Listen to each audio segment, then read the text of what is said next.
Hi everybody, I'm Ryan.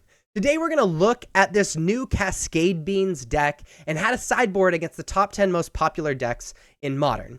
Hopefully you can take this information to teach yourself how to sideboard against the other decks in Modern, but let's jump into it. So this is the Cascade Beans deck. I did a deck tech on this that was posted yesterday. Make sure you check that out. This is not a deck tech, but we're going to talk about the role of each one of the sideboard cards. Poor Firewalker is for the burn matchup. Burn is frankly a pretty bad matchup unless we get an Omnath online, because it takes us so long to set up and Burn doesn't care about the value that we're accruing.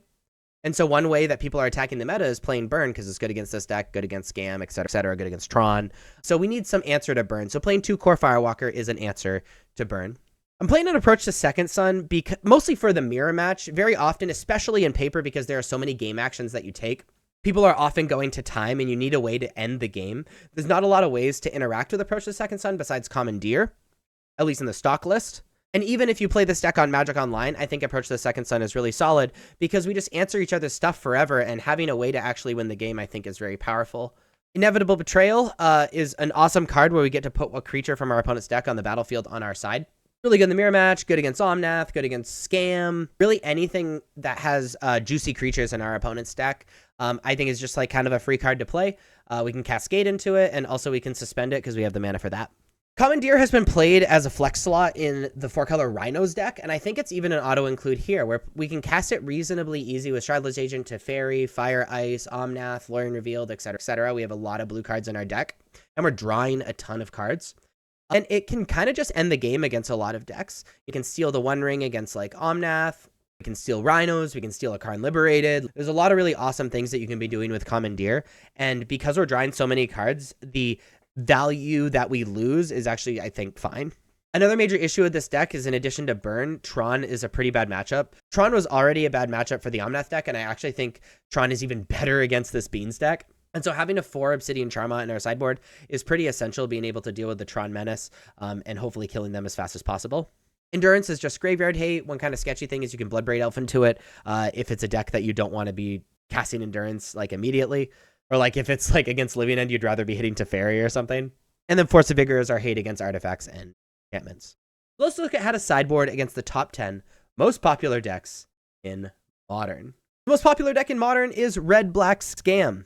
Against Red-Black Scam, we're bringing in 2 Endurance. Just more answers to the Scam, I think, is totally fine, especially since Scam often keeps hands where the Scam is the only thing they have going on. I also like Inevitable Betrayal. Being able to take their Grief or take their Fury or things like that, I think, is pretty powerful. And then we're cutting 3 Teferi. We don't really want to be bouncing stuff. Sometimes it's cute to bounce if we don't think we have another Scam in their hand, but we can't really count on that. And by the time Teferi's static ability is relevant, they have already scammed us. So I'm not interested in Teferi too much. And that's how I sideboard against Red-Black Scam. The second most popular deck is the 4-color Omnath deck, the deck that kind of came before this, the shell that we're using. We're bringing in Inevitable Betrayal as well because they have a bunch of juicy creatures in their deck. We're bringing in 2 Commandeers. Being able to snipe the One Ring or like a Leyline Binding or something like that is pretty powerful. We're bringing an Approach to the Second Son because even the Omnath decks aren't playing a lot of counter magic, and while we often can outvalue the Omnath decks, it often becomes a slog because there's just so many answers.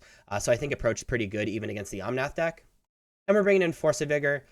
While they don't have as many up the beanstalks as us, I guess they have the same amount of cards, but we're going to have more on the battlefield.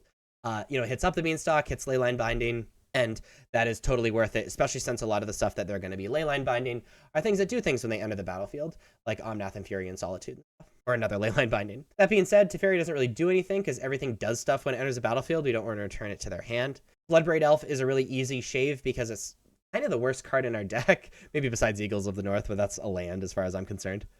And then we're going to shave a Fire and Ice because we got to keep some number in because we are bringing in Commandeer, and we're already planning on taking out Teferi. Fire Ice doesn't really kill anything, so really just tapping stuff down with it. So a sideboard against 4-color Omnath. Next most popular deck is Yawgmoth. Against Yawgmoth, we're bringing in Endurance. Controlling the graveyard against Yawgmoth is really important now. It was already really good with the Undying effects, but now that the Soul Cauldron is out, it's pretty important to be able to control the graveyard so that they can't capitalize on that ability. And I'm also a fan of Inevitable Betrayal. Stealing their Yawgmoth and having that as additional value, I think, is pretty powerful, especially since Yawgmoth is like pretty good against that deck. And we're going to shave on Teferi. Teferi just really doesn't do much against the deck at all. So sideboard against Yawgmoth. Next most popular deck is Rhinos. Against Rhinos, we're just bringing in the Commandeers because we can commandeer their Crashing Footfalls, which is disgusting. And then we're shaving on Fire Ice because it didn't really kill anything. And that's how we sideboard against Rhinos. The next most popular deck is Amulet Titan, where we're going to bring in Inevitable Betrayal because we can steal their Cultivator Colossus, which is just gross.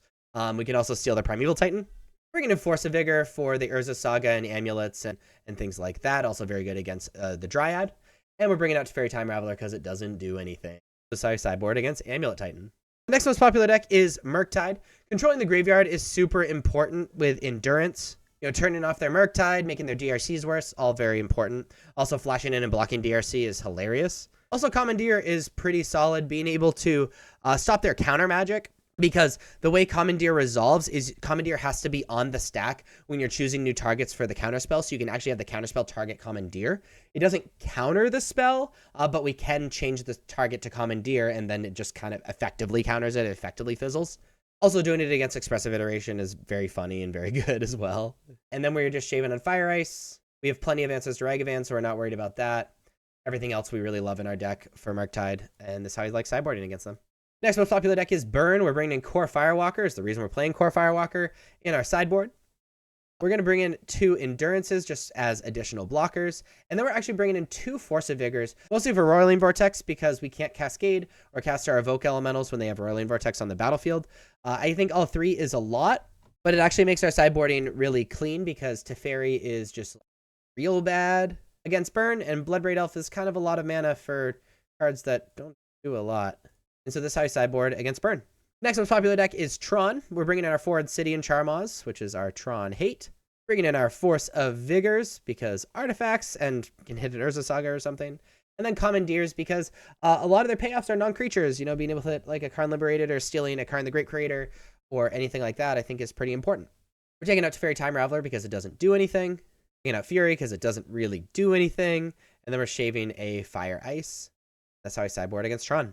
Next most popular deck is Hardened Scales. And actually, we're going to talk about Hardened Scales and Hammer Time together because we're going to sideboard the same against both of them, where we're going to be bringing in 3 Force of Vigor against Hardened Scales and Hammer Time, and 2 Endurance, just because like it's a good blocker, and we're looking for really cards that are better than these main deck cards.